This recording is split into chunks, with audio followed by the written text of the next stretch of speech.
4 چیز در ماه مبارک رمضان ضرور انجام بدین. ارشاد مبارک رسول الله صلی الله علیه و سلم است.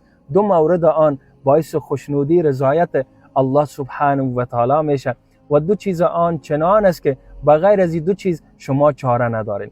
2 چیزی که موجب رضایت الله سبحانه و تعالی میشه، اول گفتن کلمه لا اله الا الله. این کلمه را روزانه به کثرت تکرار بکنین. دوم استغفار بکنین، استغفر الله استغفر الله. سوم از الله طلب جنت بکنین، جنت بخواین و این دعا را صبح و شام 3 مرتبه تکرار بکنین.